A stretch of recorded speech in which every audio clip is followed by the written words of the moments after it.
ప్రేక్షకులందరికీ నమస్కారం. 2025 సంవత్సరం జూన్ నెల రాశి ఫలాల్లో మేషరాశి వారికి ఎలా ఉండబోతుంది, అలాగే ఈ రాశి వారు ఈ మాసం చేయాల్సిన పరిహారాలు ఏమిటో తెలుసుకోబోయే ముందు మీరు ఏమైనా సమస్యలతో బాధపడుతుంటే వాటి పరిష్కారం కోసం మీరు స్క్రీన్ మీద కనిపిస్తున్న మా గురువుగారి నెంబర్కి కాల్ చేసి మీ సమస్యలకి తగిన పరిష్కారం పొందండి. ఖచ్చితంగా మీ సమస్య పరిష్కారం అవుతుంది.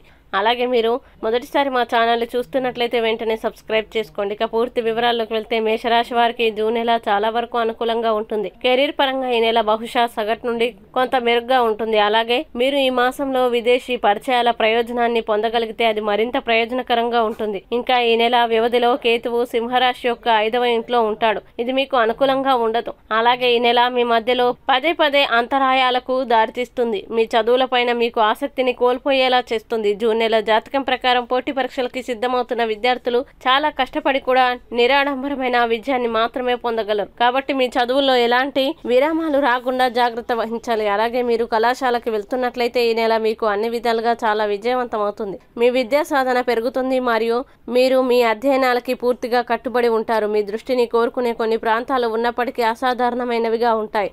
ఈ నెల బహుశా కుటుంబ జీవితానికి అనుకూలంగా ఉంటుంది. ఇంకా ఈ నెల ప్రారంభంలో కుజుడు దాని బలహీనమైన రాశి అయిన కర్కటక రాశిలో ఉంటాడు. ఇది మీ 4వ ఇంట్లో ఉంటుంది. దీని ఫలితంగా మీ తల్లితో విభేదాలు ఇంకా ఉద్రిక్తతలు ఏర్పడవచ్చు. వారికి ఆరోగ్యం క్షీణించవచ్చు. ఇంకా 2వ ఇంట్లో సూర్యుడు మరియు బుధుడు కలిసి ఉంటారు. ఈ సమయంలో మీ సంబంధాన్ని నిర్వహించడానికి ప్రయత్నించడానికి మీరు సహాయం కోసం స్నేహితుల్ని అడగవచ్చు. వివాహితులకి 7వ ఇంటికి అధిపతి అయిన శుక్రుడు నెలలో ఎక్కువ భాగం మీ మొదటి ఇంట్లో గడుపుతాడు. జూన్ నెల జాతకం ప్రకారం శని ఈ నెల మొత్తం 12వ ఇంట్లో ఉంటాడు. కాబట్టి ఈ నెలలో ఖర్చులు కొనసాగుతుంది. అయినప్పటికీ రాహువు ఈ నెల మొత్తం 11వ ఇంట్లో గడుపుతాడు. ఇది మీ అవసరాలని తీరుస్తుంది మరియు ఫలితాలను ఇస్తుంది. ఇక మేషరాశి వారు జూన్ మాసంలో చేయాల్సిన పరిహారాలు గనక చూసినట్లయితే ఈ నెలలో బుధవారం రోజు మీరు దుర్భా గడ్డిని గణపతికి సమర్పించాలి. మంచి శుభ ఫలితాలని పొందుతారు. అలాగే మేషరాశి వారికి అనుకూల తేదీలు గనక చూసినట్లయితే వీరికి 5, 7, 14, 17, 21, 25 తేదీలు చాలా మంచి రోజులు. ఈ తేదీల్లో ఏ పని ప్రారంభించినా సరే మంచిది. ఈ వీడియోని లైక్ చేయండి, షేర్ చేయండి. మరియు మీరేమైనా సమస్యలతో బాధపడుతున్నట్లయితే వాటి పరిష్కారం కోసం మీరు మా గురువుగారి నెంబర్కి కాల్ చేసి